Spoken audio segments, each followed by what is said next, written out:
Hi, folks. I'm Jamie Hiles. I'm Lydia Judy. And I'm living La Vida Loca. Oh my gosh. This is Screen Bloody Movies, the podcast where we review a horror movie each week, go over the horror news, and Derek likes to live La Vida Loca. That's how I roll. You know what? It's funny. When I was a kid, I wrote like a parody song about living La Vida Loca. It was called Living La Vida Toaster. And it was literally like, push me down, I pop up brown, living La Vida Toaster. Oh my gosh. So you could have played with that living La Vida Toaster. Yeah. It was like kind of what it was, but you know what? One day when we get some extra time and money, we should make a music video. Living La I don't Vida know Toaster. about that. I don't know about man, that. we got to do it. We got to do it. Derek's new favorite song. Comment down below. Comment down below if you want to see Living La Vida Toaster. How are you guys doing tonight? Doing good. I'm okay. So, funny story. Clark watches this TV show, and it's the best kids TV show I've ever seen. I love it so much as an adult. And it's Paddington Bear, right? And so there was this one where they started a band and they made a song called Marmalade, right? And I just can't get that stupid song out of my head. And so I'm driving down the road and I'm singing that song, and Quincy's like, please stop. Please stop. Sometimes it happens. I mean, I remember being a kid and having banging on a trash can, strumming on a street light from Doug. It was in my head forever. Nice. Always singing banging on a trash can from the Beats. Or Killer Tofu. Oh, Killer Tofu. Classics. So, guys, we've got a lot to talk about tonight. We're doing John Carpenter's 2001 sci-fi action horror film, Ghosts of Mississippi. No, that's a different movie. Ghosts of Mars. But before we get into it, let's dive into a wee bit of the horror news. So let's start with this. At the time we're recording this, Evil Dead Rise has just released. Lydia and I went and saw it on Friday night, and it's good. You should check it out.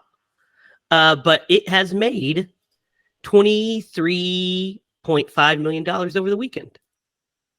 Dang. What was its budget? The budget was $19 million. So already in the black.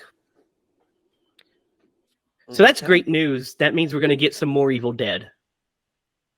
And on that same note, in an interview with Bruce Campbell, he talks about how they're looking to start making Evil Dead movies every 2 to 3 years. Holy cow. And that Sam Raimi and Ivan Raimi are writing a Bible for the writers to follow for this universe. Nice. That's great. So we're going straight Evil Dead. That is so smart. You know, the door is open for Ash to return at any time. So that's all great news, right? How old is Bruce? I think close to 60. Dude, if Harrison Ford can make Indiana Jones. Yeah, come on now. Bruce. What do you guys think? Great news, right? I love great it. News. That is great news. I love that the people who kind of curated that whole universe are kind of writing the guidelines to it. Mm-hmm. And as long as that they stick to it, I think they're going to be in great shape. Yeah, Evil Dead Rise did a really good job of keeping.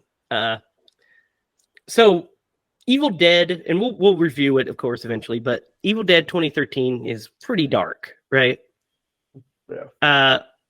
Evil Dead Rise is like the mid ground between, Evil Dead 2 and Evil Dead Rise. It's like kind of right down the middle of that as far as tone, because we get a bunch of fun, campy, schlocky stuff and some genuine scares.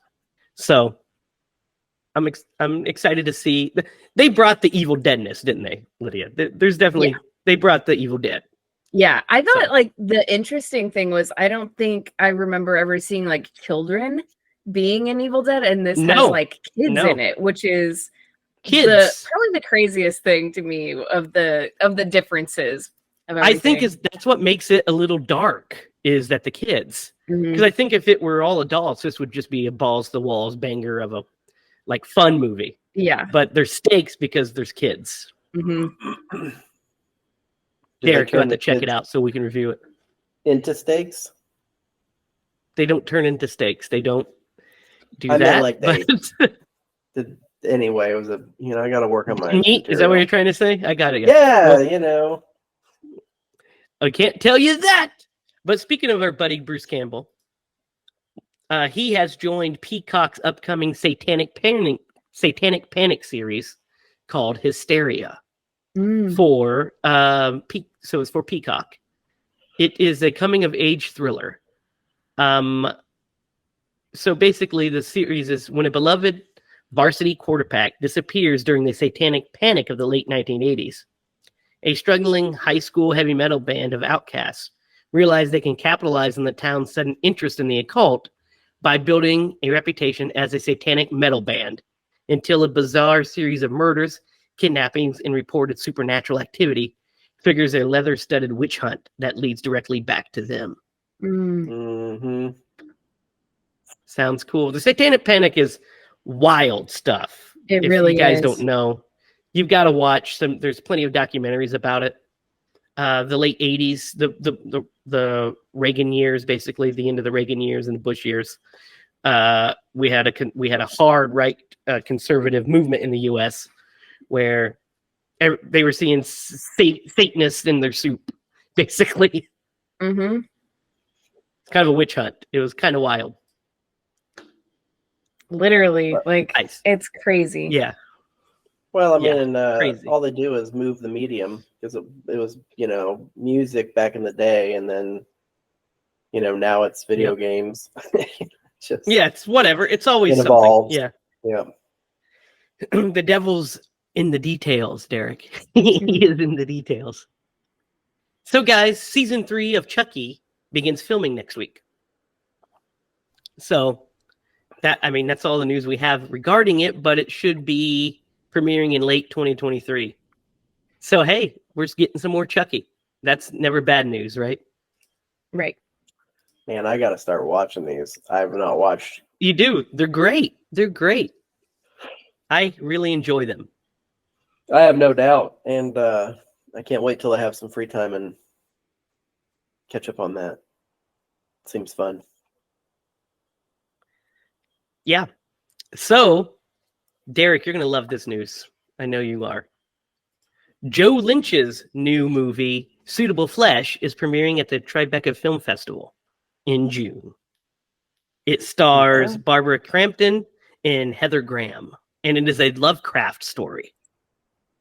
Really? Yeah. Interesting. So it should be real crazy. I'm in.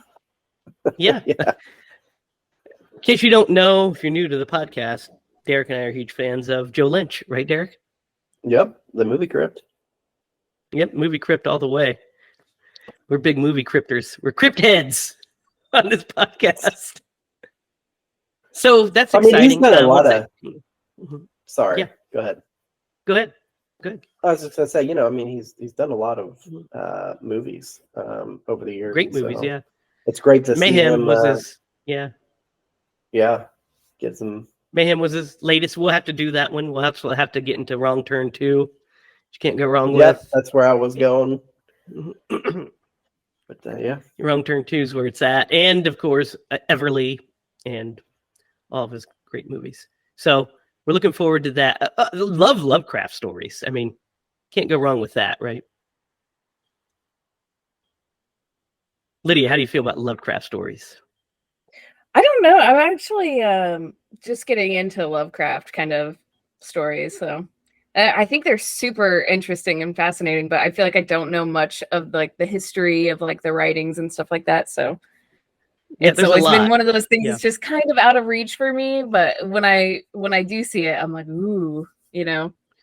Yeah, always visually arresting for sure. Mm-hmm. Guys, Derek, this also is news just for you. I'm going to share my screen here. Is there a new Swamp Thing? There's not a new Swamp Thing. But are you ready? See it. NECA has released its dear God. Rob Zombie Herman Munster. Okay. No. Okay. Looks pretty good, right? He has his own vinyl. It looks good from the film that they made perspective. He looks like the character. Other than to probably burn it. But, you know. Yeah, I know you are not the biggest fan of the Munsters. Neither of us. None of us are. I think we all gave that movie like 3s and 4s. Derek, I think, gave it a 0. Bit of it. I think I gave it a -12. That was the movie that we had been talking about since like day one of starting this podcast. I know. And it was early. Yeah. It's like I think we even brought it up last week, and we were just like, yeah, that's you know where I think it's crazy. It was when we saw the trailer and we're like, that looked like dog shit. Hopefully they turn it around, and they didn't. Yeah. So we you're right, because we kind of followed the news on it every week, and it kind of became like a running bit where we talk about it. Mm-hmm. And then we saw the trailer and we were all like, that looks terrible, but it's just a trailer. Let's give it a shot. Yeah. I was like, well, maybe they, you know. Yeah. Nope. Maybe that was just a really stylized trailer. Yeah. Nope. Pretty accurate. Actually made it look better than it was. Mm-hmm. And then last but not least, James McAvoy is starring in a new Blumhouse horror movie called Speak No Evil, which is a remake of a Danish horror movie called with the same name. So that's all we kind of have on it so far. Yeah, the plot is job. Yeah, he's great in everything he does. The plot is a Danish family visits a Dutch family they met on a holiday. What was supposed to be an idyllic weekend slowly starts unraveling as the Danes try to stay polite in the face of unpleasantness. So, yeah, like you said, Derek, he's great in pretty much everything. That's vague as hell. It's the most vague possible. It's like some synopsis you could get. Unpleasantness. Oh, okay. What the hell does that mean? It occurs. And the Danes are like, oh, okay. Yeah. I like your blouse. It's like, oh no, not unpleasantness. Yeah. Hey, I'm in. Like you said, Derek, I'm a fan of James McAvoy. So yeah, me too. He's got a good range. He gave one of the very best performances ever, in my opinion, in Split. Yeah, like I think he's proven himself to everyone. Yeah. Got Split is just range. Yeah, he's got some range. Yeah, and I think that a movie like that, if you are like a really good actor, that's probably a movie that you really thrive in, because it's not often juicy that you get to portray different characters in the same movie. You know what I mean? And he did a great job. Absolutely. Some of the the characters in that movie, like the sub characters, are just kind of haunting. Anyway. Yeah. Like I just pictured Blood Rage. Oh my God. See, now that's not cranberry sauce. That's not cranberry sauce. Imagine to portray a remake of Blood Rage starring James McAvoy. Yes. Oh no, actually I was gonna say Split with the guy in Blood Rage. He would just do the same thing for everyone. It wouldn't work. He just acts the same for everyone. That guy did a great job. I am a woman. Okay. that guy's got some range too. Okay. His range is like, It's like 13 miles. Blood Rage is a special one. Love it. Classic. All right. And that wraps up this week's edition of the Horror News. Now, guys, this week we watched John Carpenter's 2001 film, Ghosts of Mars. And I don't think either of you had seen this, right? I don't think I had, no. I don't think I had either. But as I got like halfway through the movie, I was like, okay, I think I've seen this like on TV or something. Yeah. I'm sure I've seen it on like probably my dad was watching it or something. So I was like, this is looking really familiar. Yeah. Sci-Fi Channel. Mm-hmm. Yeah. I watched this when it came out, not in the theater, but it came out on VHS, and I rented it like week one because it was a John Carpenter movie, and I had just gotten into my horror phase. You know, that's when I just started to become like a horror connoisseur, and John Carpenter was John Carpenter. When you were like 6 years old? No, it was 2001, so I was in high school, early high school, and I remember renting it and being like, you know, okay. And I watched it. And you know what? Here's the thing about this movie. I'm going to be straight up honest with you guys. I love it. You love it? Did you say you love it? There's something. Yeah, I kind of love it. And I know objectively there are things that aren't great about it. But there are also things that I think are very interesting and unique about this movie. Mm-hmm. And we'll talk about them as we go through them. But I saw the movie and I was like, huh. You know, I really like that. Here's what it is. I think the setup and the plot are fucking fantastic. And I was like, I kind of like that framing device too. And I literally borrowed the conceit for a movie that I wrote back in high school. That I have a script for. It's completely different. It's not about Ghosts of Mars, but it's a script called Dearborn Creek, and it was about a SWAT team basically gets a call. They're called into this town that has sent out an SOS signal, and they arrive in the town and it's decimated, like it's empty. Except for people that have locked themselves in the jail for protection, but they're not overrun by Ghosts of Mars. It's like, I think it was zombies.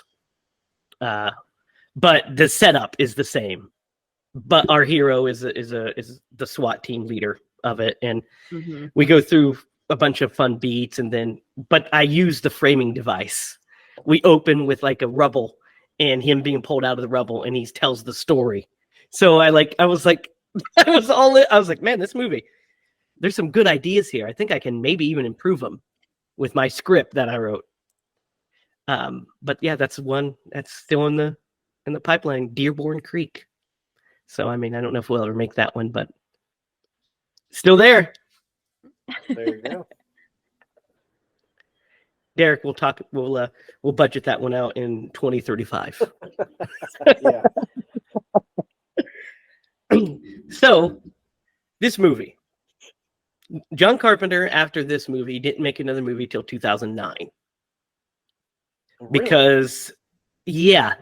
Because of the reception of this movie, the production of the movie, and there was just a lot of stuff that kind of went on. So, first thing we'll talk about is the casting, because let's talk about the cast. So we have Natasha Henstridge, which I think is actually really good in this movie. She did not do that. She's our heroine, Melanie Ballard, and she was originally going to be played by Courtney Love. Actually, believe it or not. Whoa! Really? Yes, because he offered the part to Famke Janssen and Natasha or somebody else, like a couple of like really high. Michelle Yeoh was also offered the part, but none of them took it. And then she was attached, and then she had like a broken ankle, and then John was like, she's not going to work out anyway. And so literally Natasha Henstridge was brought in like a week before filming. Like she just was brought in last minute. So she did a great job, especially considering that. Like that she just was. The other wild thing about this movie is Desolation Williams, right? Was actually Jason Statham was cast as Desolation Williams. Really? So Jason Statham was supposed to play that role. Yeah, I could see that. Yeah. Yeah. He would have been great in it. Yeah. He'd have been great in it. But the studio and the producers needed somebody with more star power. So they hired Ice Cube. And Ice Cube had to play Destination Williams. So he beefed up the Jericho part for Jason Statham. So made him a bigger part of the story. How odd is that? Yeah. Yeah. That's interesting. I think it would have been a better movie with Jason Statham as Desolation Williams. I mean, if they would have been switched, even that would have made perfect sense. Yeah. And I mean, Ice Cube's fine in it, and I think Jason Statham's great in this as Jericho. I think he's actually a lot of fun. Yeah, he has a lot of fun. He's one persistent fella. Oh, and his persistence almost pays off. It kind of does. It kind of does. Yeah, almost. It definitely does. Believe it or not. Almost. Believe it or not. Almost. So that's how the casting kind of shook out. And then the other thing was that they just didn't have the budget that they needed to make the movie that they wanted to make. But I think a lot of it's kind of fun. I think that kind of adds to the funness. It definitely can. And that was one of the things that like not immediately, but like halfway through the movie, I'm like, man, if this movie had a bigger budget, I bet that it could have like taken a step up. Mm-hmm. For sure. Yeah, so I noticed that. Yeah. So our plot basically is that we get the framing device like I talked about at the top. What do you guys think of the framing device? I personally, like, on this watch, wasn't the biggest fan of it. I was like, well, like as it goes on, I was like, okay, I get it. Like, and this movie is so sci-fi, like it's so something else too. Like, I don't know exactly how to put my finger on it. Especially because I mean it's 2001, so it's like it's very 2001. Oh yeah, yeah, definitely. We're going to talk about that in a minute too. Yeah, I thought it was a pretty good framing. So you don't see it a lot in movies. It doesn't. Right. You know, it's kind of a twist on the way that like movies are kind of told, and so immediately you know that she's the only survivor of whatever happened. And that is kind of where it kind, you kind of give away who survives and who doesn't. You know, she makes it out. Yeah. And that's the one thing that kind of sucks about the framing device. But what I do like about it is it kind of gives us insight into different things, especially the characters, certain characters. Mm-hmm. So originally, I guess it was written like straightforward, like it linearly. But then he was like, well, I think that's been done too many times. Let's kind of jumble it up. And that's why we got like the kind of flashbacks each time, seeing the different perspectives, which is very 2001. But the most 2001 thing about the movie, guys, is the editing. Yeah. And it's really only in the first half. This movie is a movie of two halves. You have the first half, which the setup's okay. The setup is fun. I enjoy it personally.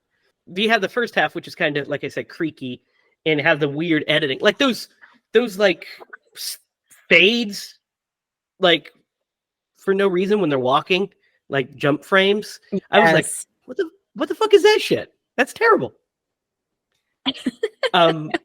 So weird.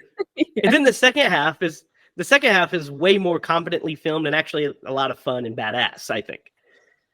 But those editing choices, they are some choices. Did you guys feel that watching it? Yeah. I was definitely feeling it. It's like, okay, what is going on? Like, and not knowing like what I was actually getting into. And then it really does like throw you some curveballs too, like just random ass curveballs that are like, wait, what is this movie? It's definitely a mashup of genres. Yeah. And that's why I kind of love it, is because it's just, it is what it is. John Carpenter said, I was trying to make a fun, big, dumb, schlocky movie. Yeah. With my tongue in cheek. People thought I was making a serious horror movie. The movie's called Ghosts of Mars, for God's sakes. He's like, I thought people would infer the silliness of it, you know? Right. And once you put yourself in that frame of mind, I mean, that's kind of where I was when I watched it this time, because I was ready to kind of like eviscerate it a little bit. And I'm just going to go make fun of the stuff that's bad, or I'm going to talk about it at least. But I watched it through that lens, and I was like, it ended in literally, I was like, okay, I've got some stuff to talk about on this. I don't want to tell you what I thought immediately till the end, but I've got some stuff to talk about. Like straight out the beginning, I was kind of getting nervous because I'm just watching it, and I was like, this movie is not for me. I was like, this movie was not made for Lydia. I was like, what is this? But like I said, as it went on, I was like, okay, I think I get it. Yeah, get it. Yeah. The tone and it's strange because it seems like it's supposed to be a serious sci-fi, like serious, like all these characters are so serious, you know? Yeah. And that's what John said actually when he was filming it, or after it came out. He's like, maybe I should have just played more into the comedic elements, like let them be bigger. He's like, I just thought they would understand. He was making a movie like Commando or Rambo 2, you know, like these just silly action films. Right. But it's also kind of Rio Bravo a little bit. It's kind of Rio Bravo, and it's a little bit Assault on Precinct 13 as well. Not near as good. Yeah, not near as good as we'll do Assault on Precinct 13 at some point. But our characters are brought in to transport a prisoner, Desolation Williams, James Desolation Williams, who's been brought up on murder charges. What do you guys think of that name, first of all? It's too long. It's too long. That's what it is. So, like, they were just like saying these words, and I was like, there are a lot of weird words going on in here. They were like marinara, like just like saying marinara, Shiny Town. Yeah, I mean, that's what when I was watching, I was kind of like, oh yeah, we're in full sci-fi mode at this point, because it's you have to pay attention to the dialogue to understand that it's like 21, 22 or something like that is when the movie takes place. It's in the second half of the 22nd century. And then it's also a matriarchal, Mars is a matriarchal society. And it's been 84% terraformed. So it's been a project that's been going on for a long time. So like Desolation Williams was born on Mars. He's a Martian, essentially. And so that's interesting. But yeah, it's like the stuff just kind of thrown at us. For being terraformed to that point, because I think at one point she's like, "Oh, in another couple of years we'll be able to breathe without these things." Breathers. Like, yeah. There's absolutely no vegetation. Like, I don't know how they terraformed this planet. You know what I mean? Like, hey, who knows? How do they create the oxygen from the red rocks? I don't understand. But anyway, I don't know. But you know, these are also mining towns. These are also mining towns. Right. We might not be seeing the full picture. Yeah. We kind of only see this like desert kind of. Well, at one point at the end where there's a big explosion, like they zoom out and there's no. That's a good point. But it is supposed to be the red planet. I guess if they showed green, they'd be like, "Is this Earth?" Right. Well, I mean, it's red now, but if they terraform it. So this movie plays a lot like a sci-fi Western on Mars. Yeah, it's a Western. What it plays like. Yeah. Yeah, and I kind of dig that. That's what I kind of dig, is like those vibes. So they are brought in with Desolation Williams to bring in Desolation Williams, and they arrive on in Shiny Town, and it's completely deserted, which is a great visual, really. Like the town's just completely empty. And so they pair off.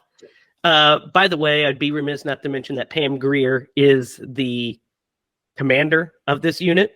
Yeah. And she also has the hots for Natasha Hendrich's character. I mean, Melanie? she's not the only one. Yeah, well, no, she's not. And then she also apparently the other recruit, the rookie, like is kind of like maybe in a relationship with her, like kind of likes her. Which, by the way, Clea Duvall, who we just watched in The Faculty. Yep. Yeah. I saw her and I was like, wait a minute, is that? It's like, son of a bitch, it is. Yeah. And we also see Peter Jason, who we saw last week in Arachnophobia as well. He is the train conductor. That's what it was. I was like, I just saw that guy in something. What was it? I was trying to figure it out. Yep. Arachnophobia. Yep. Dang it. Yeah. I just have to say something about Pam Grier's like wig or whatever she's doing with her hair in this, because I'm like, why didn't they fix that? It was bugging the heck out of me. That's the 22nd century style, baby. Her bangs were looking worse than mine, and that's hard to do. I mean, well, listen, nobody's bangs look worse than Courtney Cox's in Scream 3. So you guys are both safe. Those things are fucking wild. I don't know what's going on with that. I love it. I love it. So basically they arrive at the jail. Melanie and Jericho. And the whole time, Derek, let's talk about Jericho real fast. Talk about his character and his interactions with Melanie. I mean, from the get-go, he's pretty much like, let's do it. That's my you best. You want to see my ding dong. Yeah. He really is like, he's not shy. No. And I can only think of one more actor for the bad rap that people, like men specifically, get for like, he's losing his hair. Like, man, he owns it. He owns it. Yeah. And he has his entire career, and I think that's great. But yeah. And I love how, like, over the course of the movie, he wears her down to the point where she's like, all right, okay. Sure. She's like, well, good point. Yeah, we're going to die. Might as well. Might as well get a few knocks in. But it's great. He's like, just the way he keeps saying all the, the shit that he's saying. But they end up at the jail, and they see William sitting in a cell, and there's no staff. Nobody's around. And then they see like the freaking they go outside to talk to the captain, or talk to the commander, see what she wants to do. And he ends up, they see like this building with the lights flashing. Oh my gosh, this part really was kind of funny, because like this is the only. Go ahead. Sorry. No, go ahead. Okay, so this was the only building that even remotely looked like there was any activity, and Stacey's character's like, "We should check that one out right there," and she's like, "No." I'm like, "What do you mean, no?" Oh, on second thought, I guess so. Like, what are you talking about? Yeah, dude, those lines are said so seriously, but when you think about them, you're like, those were clearly meant to be kind of silly. I think because well, on second thought, some of these lines are like straight cheesy, like movie cliche lines. Yeah, cliches. Yeah, like, and her character is just full of them. Yeah, I kind of think her character rocks a little bit. But yeah, she's full of these stock hero lines, which is fun. Well, and I was gonna kind of say that. Like, I actually think she would have played this character the way that like she's interpreted. I think pretty well, actually. Yeah. But for those like moments where you would need some more range, who could pull off Jeff Daniels comes to mind, because he's really good at just like the the silly stuff too, and being serious. But just somebody who had a little bit more range in their acting could have portrayed that a little bit better. Yeah. So they go into this place and they find a severed arm. And they're like, I mean, those are laying all over the place anyway. So. His line, his reaction is so funny. His reaction was like, "I am not happy." It's just so funny. That's a good line. He's like, "This doesn't make me happy." That's what it is. This doesn't make me happy. It's like, yeah, no shit.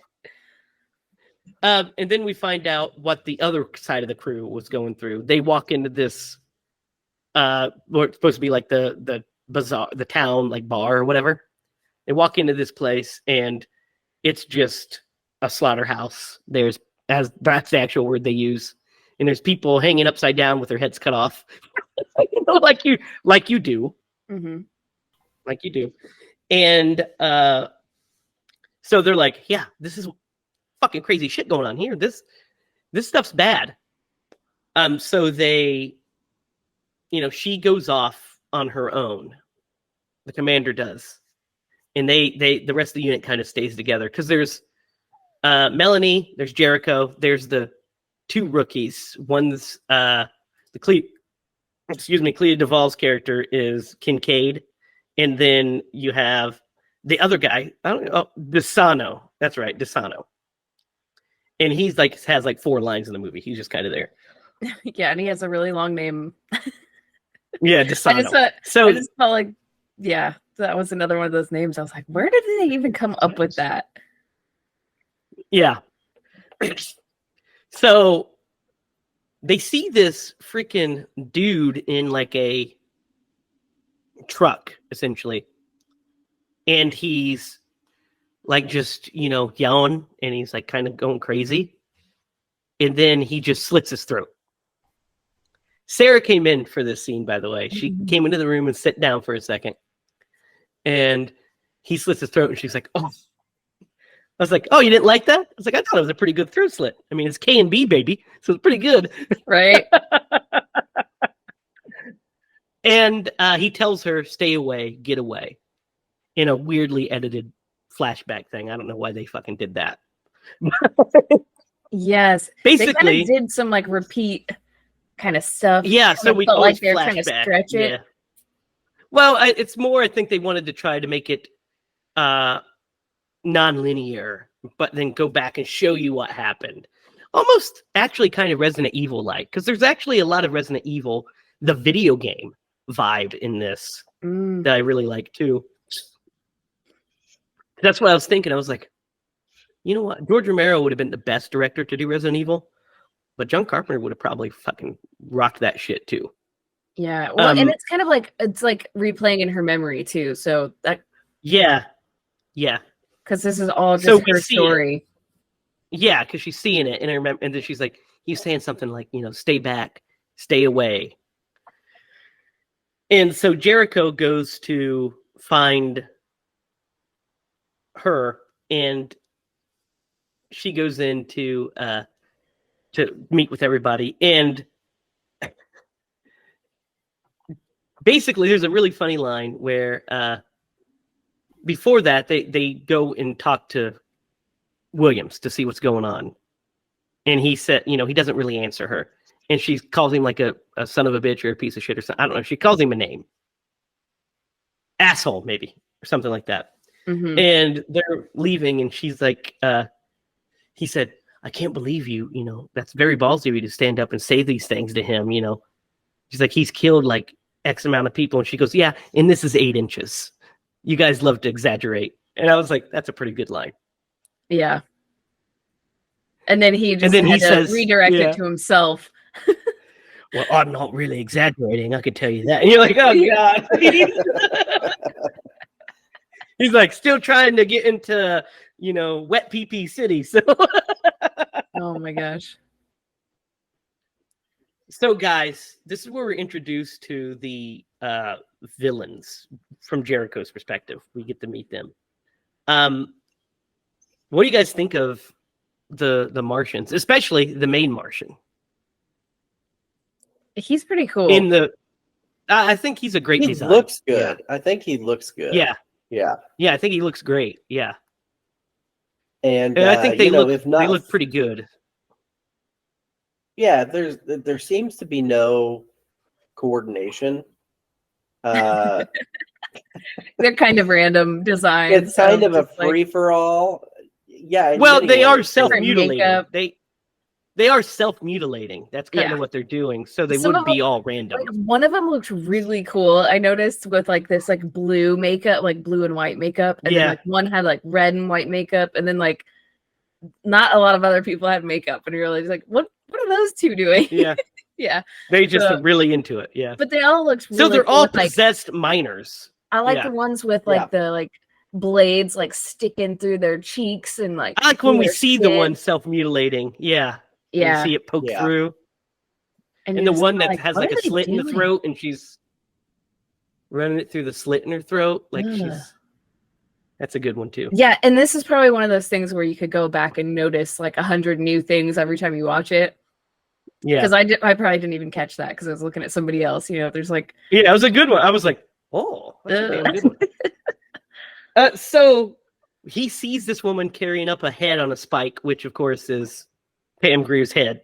Uh-huh. And we watch this, like these Martians, like basically just chopping people's heads off. If they haven't turned, chops them off just with the head. Yeah. Yeah. What do you guys think of this whole scene? Well, I don't like the idea of getting my head chopped off. No, it's not good. Not a good idea. Don't do it. Don't do it. Yeah, I think it's fun. I think it's a fun scene. It is pretty fun. I'll give you that. Here's the thing, like we find out later what their motivation is, right? At this point, it's just so random, and that's totally fine. But because we're not privy to it yet. Yeah, and only by the grace of her being a semi-drug addict, we accidentally fall into the explanation. Mm-hmm. But it's just so like I don't know. There's slight organization to it, just for them to bring them up and just so they get their heads cut off. But you're they're wondering feral, like, what's going on with this. Yeah. With this crazy ass thing, because he just thinks that they're nuts. Crazy. They went crazy. Yeah, they just went crazy. Yeah. And I wonder if the people who didn't turn were like on drugs or something. Either that, or because I think they somehow can. Maybe there wasn't enough ghosts, or maybe they just they didn't take for whatever reason. Maybe just the chemistry of their body it didn't take. Yeah, I took it definitely just seemed to not like the drugs. Yeah, definitely could have been alcohol related. Yeah, or the.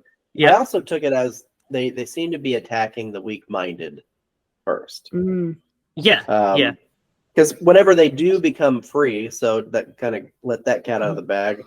Anytime you kill somebody who is, possessed, which, by the way, more or less, great concept. Yeah. Yeah. The entity leaves the body, and so at one point, like you get to see the mist, right? But then it's in some other areas of the movie, like they kill somebody, and the entity you can see is right there, and he goes and possesses somebody else. Yeah. Yeah, they don't see a red mist at that point, so it's. Yeah, I don't love at first. I mean, I got used to it, but I don't love the point of view. Like, I like the idea of the point of view. I just don't love the way it's shot. Yeah, I don't like the filter they used for it. It's very 2000s. I understand why he used red, obviously, because it's Mars. But I just don't think it holds up very well. But I love the concept of when they kill these people, that releases the ghosts and they're able to possess people. I just have to say that there are a couple episodes of Doctor Who that kind of are very similar to this, and they're very suspenseful and very scary. And I couldn't help but kind of like, try to compare them. So So basically, those motherfuckers owe John Carpenter some money. Is that what you're saying? I mean, something like that. Yeah. Yeah. Give John Carpenter some of that Who money, baby. How long has not to get sidetracked, how long has Doctor Who been going on? Since a the long 60s. time, but Since the ones the that she's 60s. talking about, the ones she's talking about came out after Ghosts of Mars. After, yeah. Like 2005, I think. Yeah. I was is when the genuinely news cycle curious. started. Yeah. The 60s through like the 80s, I think. I want to Right? say To 90s? two of the episodes that I would recommend if you're gonna try to look these up would be the Diamond Planet and the Satan Pit. Okay, and that's a 2-part episode, I'm pretty sure. But the Diamond Planet's I'm really all about cool. the It's Satan kinda... Pit. Yeah. I hang out I in the like Satan Pit. his armpits are a real sweaty man. It's like a planet that's an impossible planet. But that's And if another you story. invite- That's a whole you other invite- story. Jamie and myself over to your house, we can make it smell like man. We can. It could be Well, it'd smell like the anal pit. the shit pit. Is what it wait smell like. for- you guys can Satan's keep anus, waiting yeah. for that invitation. That's why she hasn't had you over, Derek. She's afraid. She's afraid I'm going to leave my mark. Your skin Oh my mark God, on the I'm so couch. glad he's here. Get the candles. Or he's left. Yeah. Here he comes. It's like the scene in Blazing Saddles every time Derek's around. So, he meets these. So Mel goes into the jail with the rookies, and they meet these prisoners. That the people that lock themselves in a jail or that are locked in jail, and then a scientist who got herself locked up, and she kind of relays the backstory of what happens, and she parses it throughout the movie. At first, she just tells him that she was in a balloon and crash landed here, saw something weird, and went in. But we find out later that she's actually a science officer. And they found a discovery, which was this carving, which showed that there was life there before, because they didn't have any proof of life before man got there. So she goes to investigate it and unwittingly unleashes the ghosts of Mars. What do you guys think of this little backstory and her character? I don't hate it. I think it's solid. Yeah. It's fun. What do you think, Derek? Yeah. Yeah. Like when she finds the tunnel. Yeah, when she finds the tunnel and such. Yeah. Yeah. No, it was pretty. It's a pretty basic tunnel. I would have liked to have seen some more hieroglyphics or cave paintings. I don't think they had the money for that. Plus, they didn't have the. I'm kidding. I'm just. They also didn't have bodies. Yeah. I liked her character too, though. I like that she was like, yeah, I just got here, like, and you're like, okay, Yeah. I know she knows something, but I liked her character. I did thought it was too. kind of funny, the balloon scene. She's like, The balloon scene. That's one of the things. Weather balloon or whatever. Listen, when I picked this movie and I sit down to watch it, I remembered the balloon scene, and that's why I was like, oh man, this one's just not going to be very good. I remember the balloon scene because it's not very good. The inserts of her, but I'll be damned if the actual balloon crash isn't fucking badass. It's practical balloon explosion. Yeah. And I was like, yeah, they don't do that today. That would be CG for sure. Yeah. I was like so into that. I was like, yeah, all right. Yeah, I like that too. And that's another one that they played it like 3 times. Yeah, the thing they do. Because it looks so good. It's like you might as well just it's like show it from all the angles, baby. Yeah. You know, she gives It's an explanation of like how this happens in nature. Did you guys catch that? About the organisms that will go dormant for periods of time until something happens and they'll reawaken. And she equates that to like what has happened here. Here's the thing that gets me about that. If these entities need some sort of organism to live through, right? Like they're inhabiting our bodies, and then, like, wouldn't you want somebody to come along? Well, I don't think they need them per se to live. Yeah, and we don't really know what we don't know. Yeah, we're not privy to that information. Why are they missed? Why are they in that tunnel? Like, why? Yeah, no, that we don't get. But when she we don't know their origin, like, experience, and I'm jumping ahead here, and we can come back to it if we want to. But you're right. The memories of the creatures that they used to be. Yeah. And so who knows if like that's because it seems the way that they kind of block it out is that they are attacking them because they are a foreign enemy of their planet, and they're going to rid these foreign enemies. So who knows if they need? I don't think they need them to survive, so to speak, as much as they need them. They are using them as a vessel to drive out the outsiders. It's kind of what I get from it. Do you think, I mean, because that kind of made me question, like, whether they were actually, like, enemies, you know, when they're kind of like the natives of the planet kind of situation? No, there's definitely a colonization thing to think about. But also, it wasn't like they were natives that were mistreated and you know, like here in our country.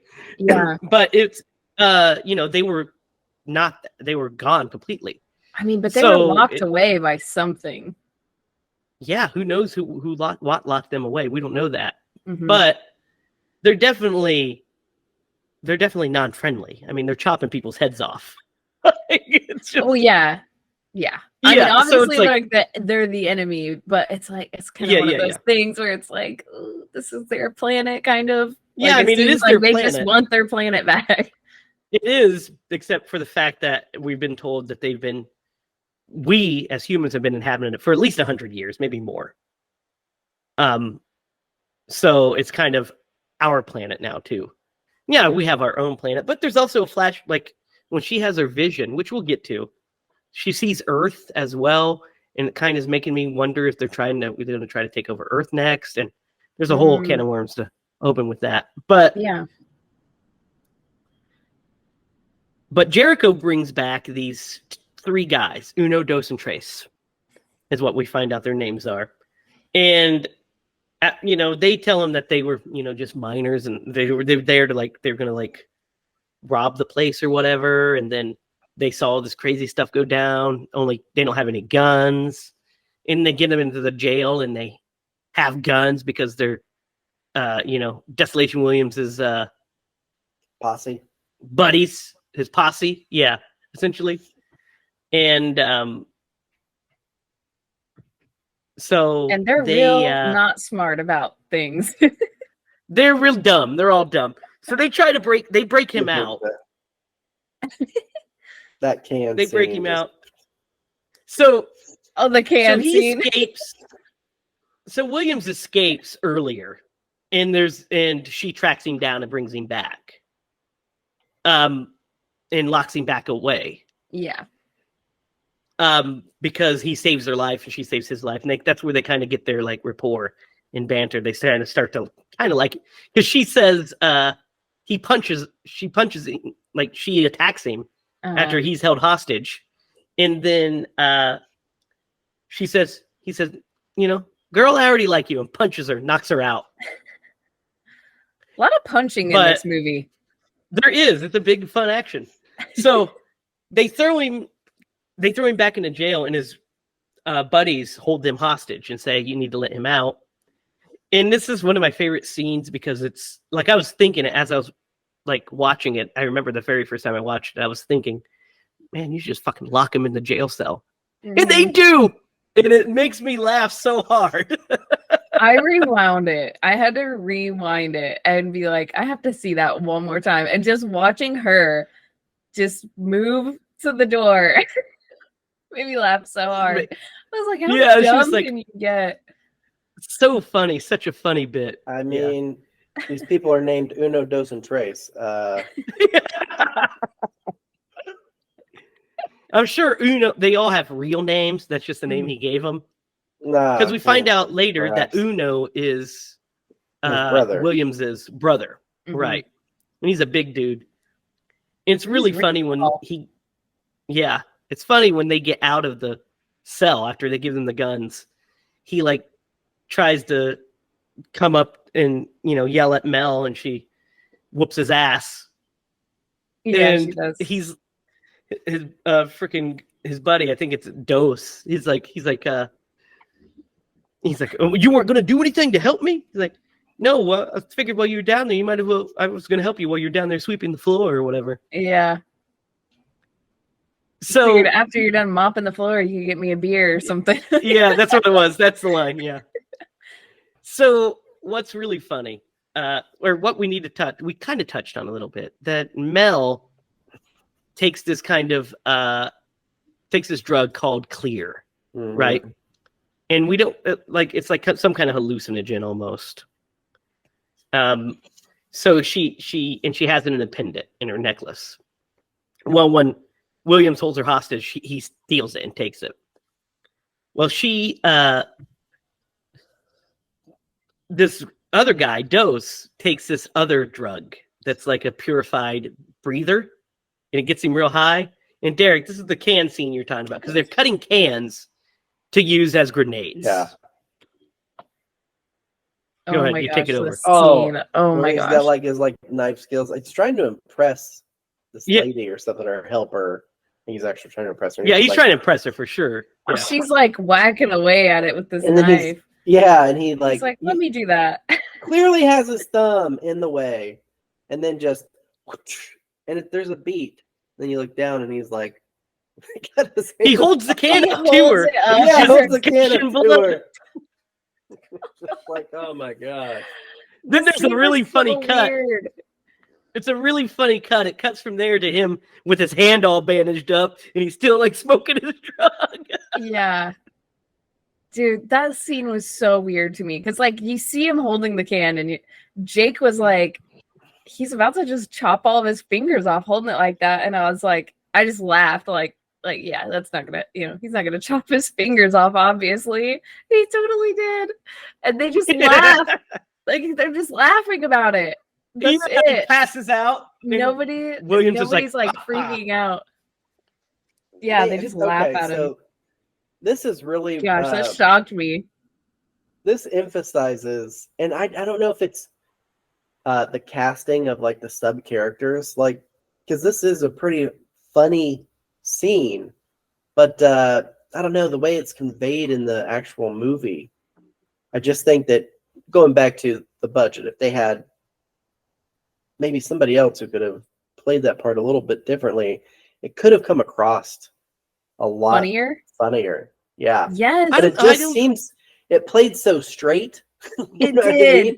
That whenever it happened, you're laughing, but I think that has to be funny. I think that has to play somewhat straight. That has to play straight for the joke to land. He couldn't be like, ah! That'd be too. You're like, oh, that's cringe. No, and it wasn't that. That part's good. And then he falls down. There's something weird about the timing and the sound. Well, the sound design is strange. Yeah, I think that the timing's decent. I think it's Ice Cube's reaction is what doesn't sell it. Okay, yeah, maybe that's what it is. Because he's just. What do you guys think about Ice Cube in this movie? Let's just talk about. I mean, in most movies, I think he's a little out of place. In this movie, he's just really kind of playing Ice Cube. He's just Ice Cube in the movie. Yeah. I mean, this seems like one of his really early roles, anyways. So I was giving him a little bit of, I don't know. But he's really just doing this Ice Cube thing, Yeah, pretty much. Yeah, no, he's definitely someone. I didn't hate it.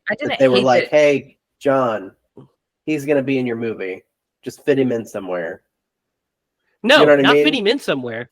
Not fit him in somewhere. He's gonna be the main. He has to play this part. Yeah, he has to play the second lead. because Jason Statham, that was Jason Statham's part, which the movie would have been, I think, better.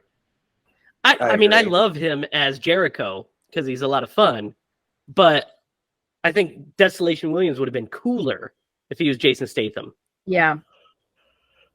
I think you're right. I think they he would have been able to portray the outlaw, I think, better. Like this kind of actor.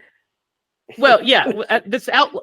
The way Williams is written is kind of like Snake Plissken-esque. He's kind of like this outlaw with like the kind of like a rogue with like sense of humor and a smile, and deep down a heart of gold. You know what I mean? He has a heart down there.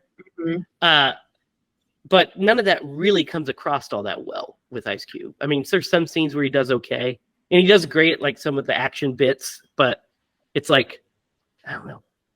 It's kind of off a little bit, right? It is, yeah. It's off a little bit for sure.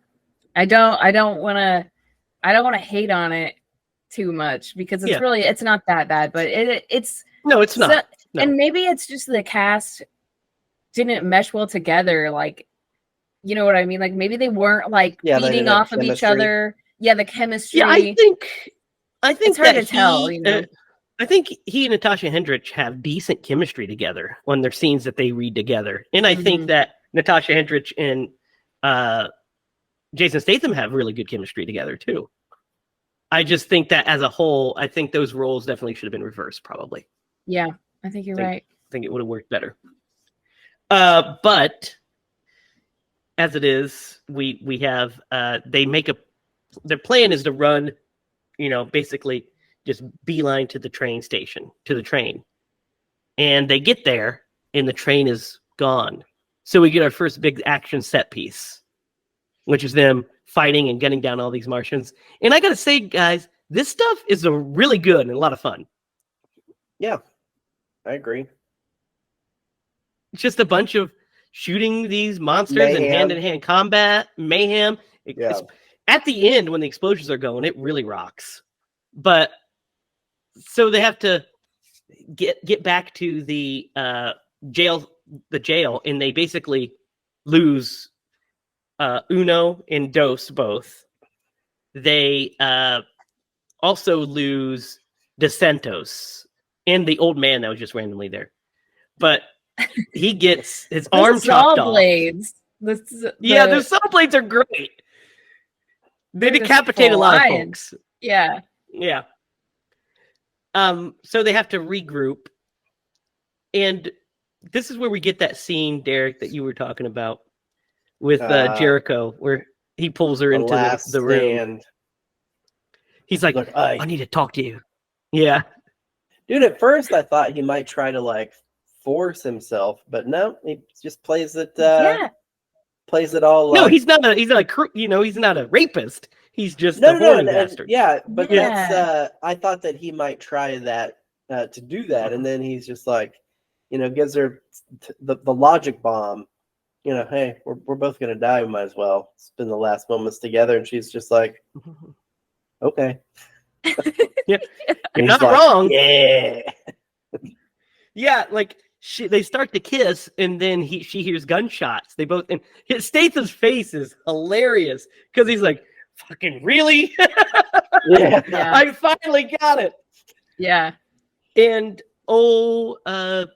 Clea Duvall decides to shoot that guy that has been possessed in the jail cell, like an idiot.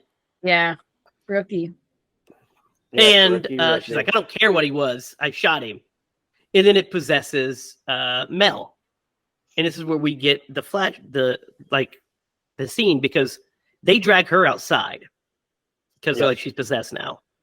And Jericho gives her a pill, the thing of her clear or whatever. They straight up dump her out the door, like straight. They do. They're like, well, I mean, it's that or kill her. Kill her. Yeah, and that was the right call. But I do like how Jericho's like, we're going to do what? Like, he's totally not down. Yeah. And Williams is the same way because he feels close just about 5 minutes ago. Well, well, he's like attracted to her and has somewhat feelings for her. But brother, like, yeah, but Williams is also torn as well because he likes her. He has a relationship with her. Mm-hmm. But he also lost a brother, and he's like, hey, look, this is the only way we're going to survive. So they sit her outside, and she has like this funky fucking vision, right? Because they give her whatever little happy pills. Yep, give her the clear. So she's having this vision, and it's like she starts to see from the mind of the Martians, and like that's how she understands that they are trying to drive out these invaders, and basically they're just going to kill everybody. And they move down the tracks, So she ends up puking out this thing. She fights it off and pukes it out. And then she gets back into the gel, and they end up getting a hold of the train, and the train guys are coming back. Which, by the way, you know who the other train guy is, right, Derek? It's Robert Carradine from Revenge of the Nerds. Yes, Lewis. I did know that. Yep. Lewis from Revenge of the Nerds. When I saw him the first time on the way there, I'm like, so that's what the nerds are doing these days. Yeah. So they make a plan. They're just gonna go. They have, they're just gonna go beeline it to the truck, and then drive the truck to the train. So we get this big action set piece. What do you guys think of this big action set piece? Because I think it's really cool. I gotta say the music was probably my favorite part of all the action. The music,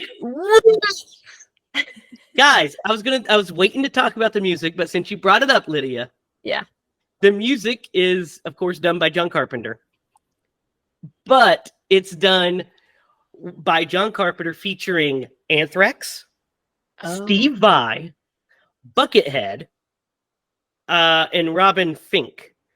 So it's like these like metal musicians and like heavy guitar players that collaborated with John Carpenter to make this like kick-ass kind of like. And there's one bit where it's double bass driving, and I was like, I need to. Remember how we saw the record? I was like, I need to fucking buy that record. This record fucking probably slaps. Definitely. I was paying extra close attention to it because we saw that record, and I was like, so like a lot of these action scenes, the action wasn't doing it for me as much as the music was. The music definitely helps. It puts it to another level. But yeah. What'd you think of the music, Derek? It is noticeable, and that it came from John. Yeah, for sure. Yeah. It has his sound and his style, and it is nice that they interwove it with some heavy metal. So I do think the music in this movie was probably the standout part. Yeah, I think I need to get that record for sure. I think I might go there this week to buy it.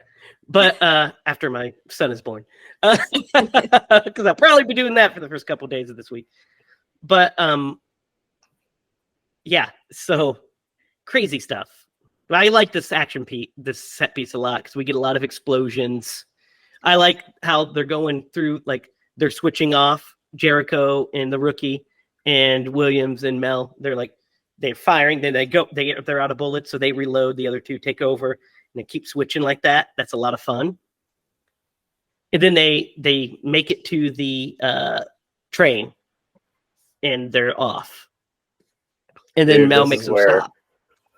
This is where it really kind of lost me, because I'm like, you're there, man. You're right there. But you have to, because you're just delaying the inevitable. Well, here's the other issue. Like, they've already established that once you kill one of them, that they move to a new host. So they're going out on a limb that if they kill all of them, it'll just eliminate the problem. No, that's not the thing. That's what I got too. They are betting on the fact that the nuclear explosion will kill their form as well, not the hosts. Well, no. I know that they're going to kill the hosts, but no. Shooting everybody. Yeah, you're not understanding.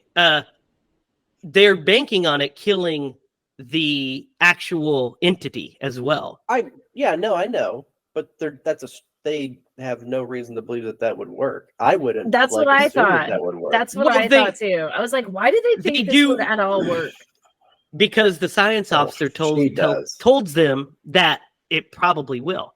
She's like, I know for sure it'll kill the human host, but it probably will kill them. I mean, let's give it it's worth a shot. It's a nuclear explosion. Now they're just going to be like nuclear mutant ghosts of Mars.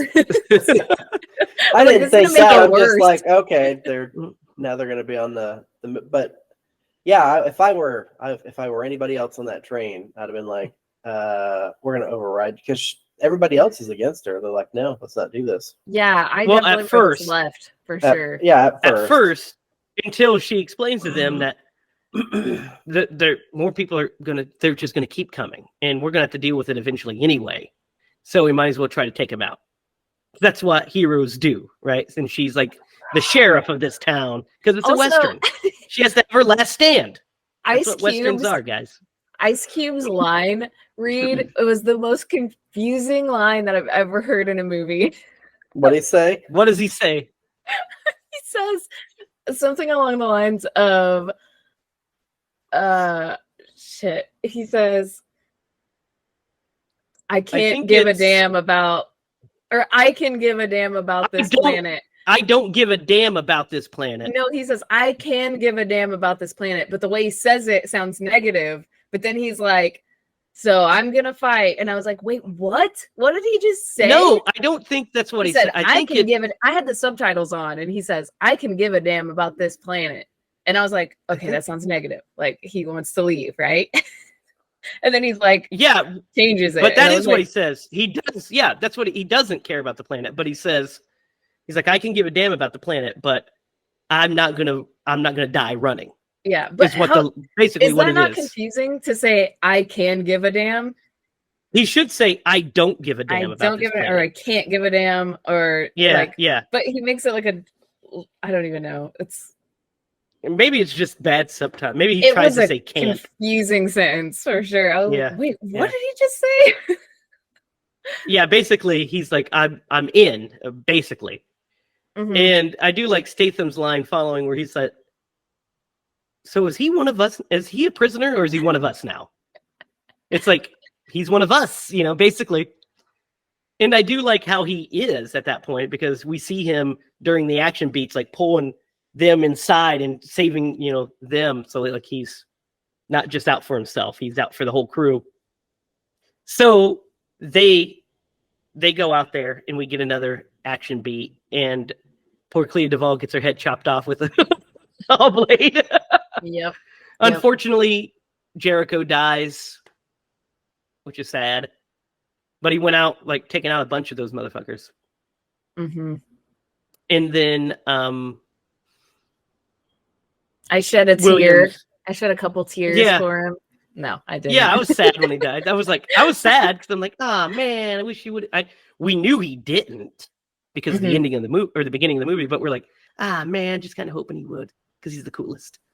And then the doctor gets possessed, and we get like they set the timer, and man, both of those train conductors get fucked up. Peter Jason gets all like stabbed up, and then he gets his Lewis gets his throat slit by the thing. So the only people to make it out after they set the bomb is Williams and Mel. And some of the Martians jump onto the train. And what do you guys think of that? I think this train fight at the end is pretty cool. What do you think? Not bad. I thought it was weird that you're muted, by the way, Derek. You almost went a whole episode. Ooh, that was close, Derek. That was so close. I know. I'm so disappointed in myself. I can give a damn. He's now disappointed. Yeah, he can give a damn. That's how mad he is. What were you going to say about this, Lydia? I thought it was weird that like the because you have the two, 2 Martians, right? And the leader isn't fighting the girl. I feel like he should have been fighting the girl, but he instead I think a random one to fight that we've never met. Yeah, well, I think that we're supposed to see at this point him as the hero as well. He's the co-lead. I guess, yeah. And it would have worked better if it was Statham. You see what I mean? Yeah. Yep. But right. Yeah. So he fights the big Martian, and she fights this other one. And we get a pretty cool beat because he detaches the train. Mm-hmm. He's trying to detach the train when he's attacked by the big Martian because he threw a detonator in with the dynamite. Mm-hmm. So he ends up fighting him and kicking him over there, and says, so long, you big motherfucker, and detonates him. And we get this great shot of him like just yelling, and he just gets engulfed in flames as the thing goes up. That was pretty good. And then the explosion distracts the other one, and she freaking kicks his ass out. Straight out the door. We get the nuclear explosion. I will say the nuclear explosion. Yeah. There's a little nuclear explosion about a 2-mile radius.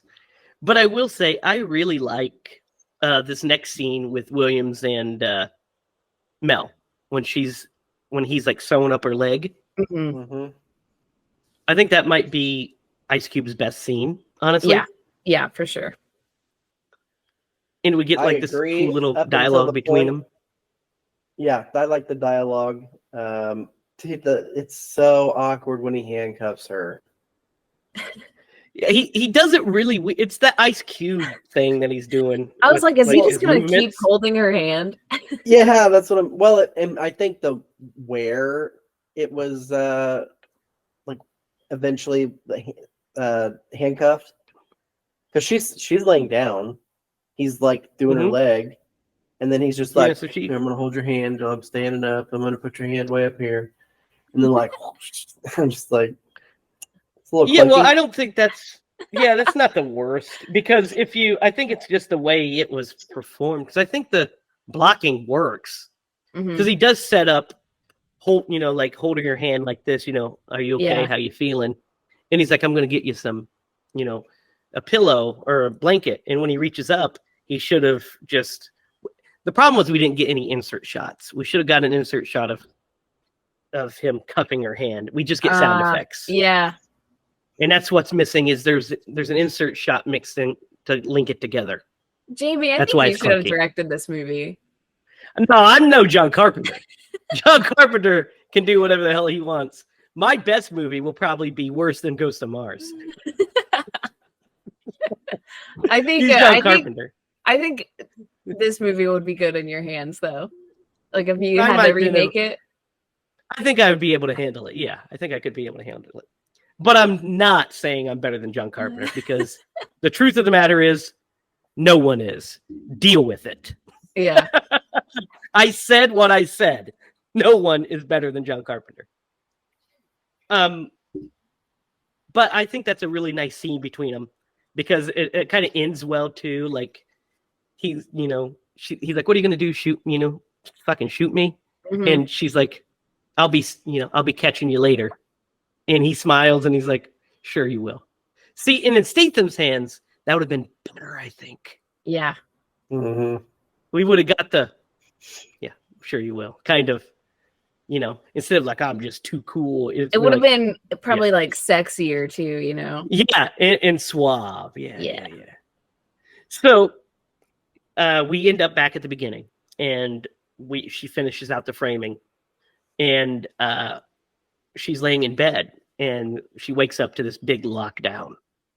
Like something's going on. We hear them locking and loading weapons. And Williams busts through the door with 2 machine guns and he tosses her one. He's like, tide's rising, which is a great bit between them throughout the movie. They keep saying tide's rising. And he's like, tide's rising. We got to kick, we got to go. And so she goes down. The last shot of the movie's, I think, actually a lot of fun. And she's like, he said, if you want to come over to the other side, you make a good crook. She said, you'd make a good cop. Nah. And let's go kick some ass. That's what we do. She cocks her gun and they walk off. I think it's a pretty good ending. Yeah. it's cheesy, and it's rightfully cheesy, where the rest of the movie wasn't as cheesy as it probably should have been. Like this, like if we would have had a little bit more cheese just sprinkled on, like this ending was like mega cheese. I loved it. Yeah, I think it's like the perfect ending. It's like, of course they get to go off on more adventures. What do you think of the ending, Derek? I thought it was good. I thought it was an appropriate end to the movie. I liked that it could set up a second chapter, but it also builds on their relationship. And we also don't know if it's and we also don't know if it's the ghosts of Mars, even, really, to be honest. We're assuming it is because they're the thread of the movie. Well, there's that, but it could be anything. Shot. There's actually that shot, like, of them approaching the big city. The big city, right? Yeah, but it's like it's just not explicitly. Yeah. So the assumption is, but it could be anything in theory. But he's came back for her, and he's like, "We got to go do our thing." I think it's a pretty fun ending. And that's John Carpenter's. Those guns are legit, right? Those silver ass. They're too clean, man. They're too clean. I love them. I love how clean and like metal because it reminds me of it's like totally early 2000s. Yeah. And I love it. I'm like, yeah, that's totally like I just watched The Matrix. And because he's wearing like a cool leather jacket. Yeah. And they're all dressed in leather throughout the movie. Leather coat, like it's like, we just saw futuristic leather trench coats. Yeah, that's the thing. Equilibrium is all about leather fucking future trench coats too. It's like a weird subgenre of future leather coats. Yeah. That's John Carpenter's Ghosts of Mars. What do you guys think? It's pretty good. It's fun. Yeah. It's fun. It's definitely fun. I think the beginning's a little slow, but I think it picks up, The beginning, I was like real skeptical. I was like, what is this? I kind of felt it too when I watched the beginning. Yeah. Because I was like, man, I mean, I was prepared for it, but I was also like, And then it starts in that's before the second act kicks in even. And I was like, I'm along for the ride. It's fun. Mm-hmm. Yeah, I like to start. So what would you rate it? I just have to say I like to start before I watch the movie. I like to ask some family members, like, have you seen this movie? Like, what did you think of it? And everybody was like, oh yeah, with Ice Cube, and I was like, yeah, and they're like, that's a good one. So like that one's fun. A lot of people just have like fond memories of this movie, so I think it holds up in that way. I don't really know what to rate it. It's not my favorite. It's definitely not my favorite John Carpenter movie. No, John puts out bangers. Yeah, find anything to kind of relate it to. It's in its own category of, sci-fi horror kind of paranormal. Yeah. Like it's just everything. It's just it's a mashup. But as far as casting, how much you enjoyed it? How much I enjoyed it? Oh man, that's tough. I know, it's weird. I think it's like it's kind of in the middle range. I'd say it's mid-tier. Yeah, I'm just gonna go straight dead middle. I'm gonna give it a 5. All right, Derek. So I think the casting could have been, even like rearranging it, like we've talked about throughout this entire episode, I think could have made an impact on this movie, especially the way that some of the scenes were delivered. Could have come across a little bit better. I would love to know, and maybe you have more insight. So you said budget was a factor. Like if they would have thrown some more money at this, I think that could have also improved it as well. For what they had, I think they did a good job. I love the action scenes, like the ones where like everybody's fighting. They're well choreographed. They've got good explosions. There's some really good practical effects. You're right, that balloon it's K and B. Yeah. That like it was great. I was also wondering whenever it crashed, I was like, man, why are there so many like metal plates on this balloon? But I don't know how, because just it was a because I don't know how solar powered actually balloon. but maybe something. But I do feel like there might have been a couple of plot holes. I would have just loved to know how much meddling there was from the studio. If they stepped in and said, you got to put Ice Cube as the main character, what else did they step in and say, hey, you got to do it this way? Yeah, I don't know how much more there was. I know that by this point, John was pretty tired as well. And he was tired of the meddling and whatnot. So I think that was part of the factor too. But I think it was more people just didn't understand the movie that he was trying to make. Yeah.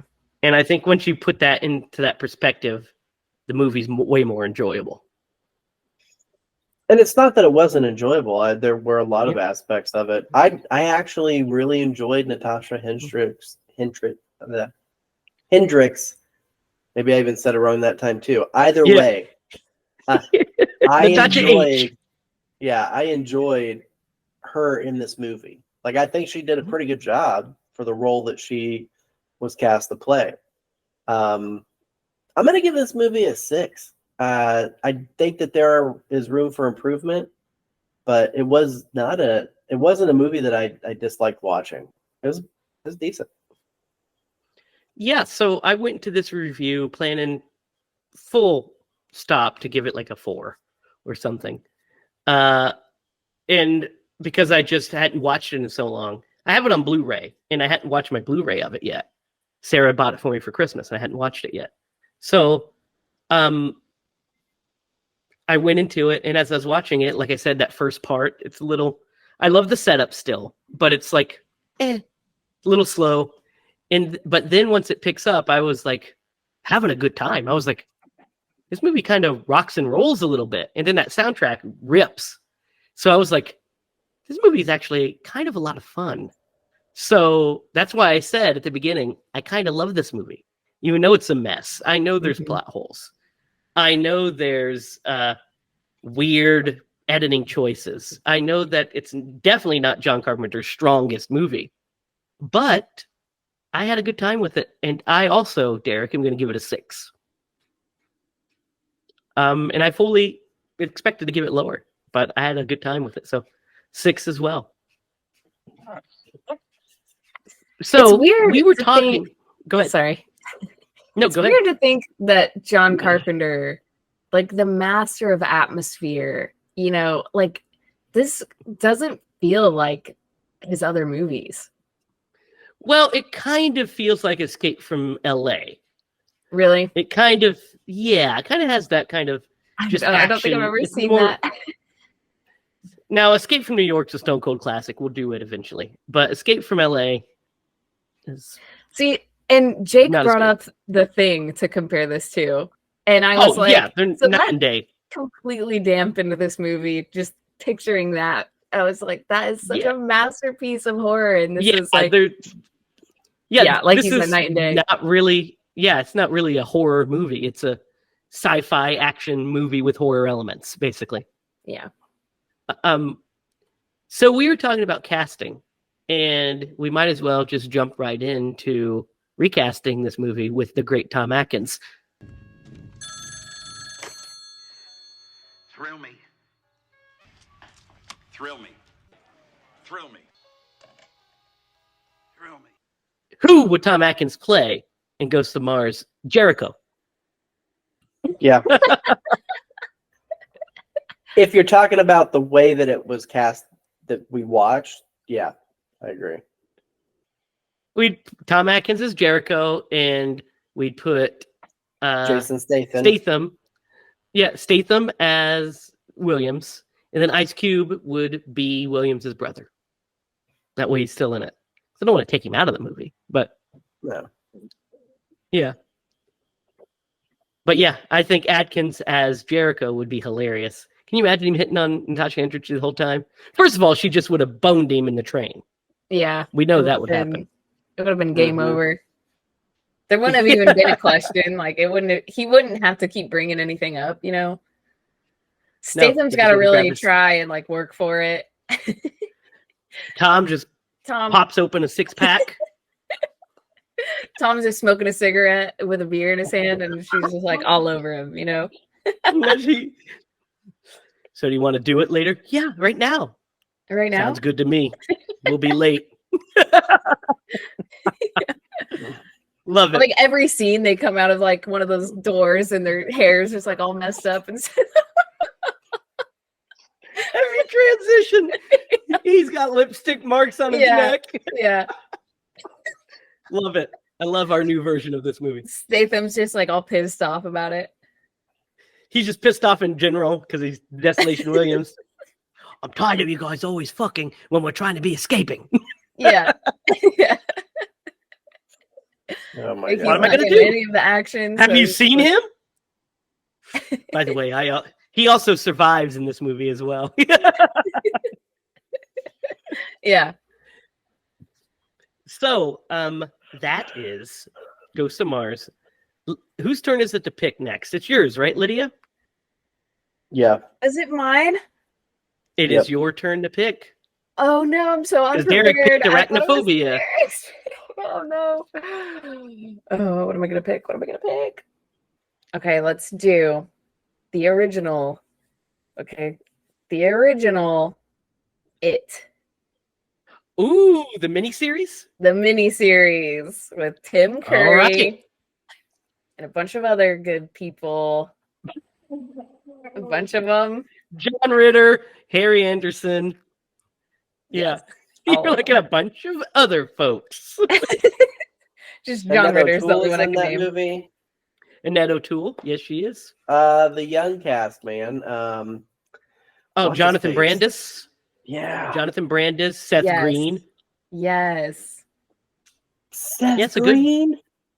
Yep. He's in that movie. Richie. You're right. Richie. Beep, beep, Richie. Beep, beep. So, next week, it is Stephen King's epic miniseries, which actually is only about 3 hours long, by the way.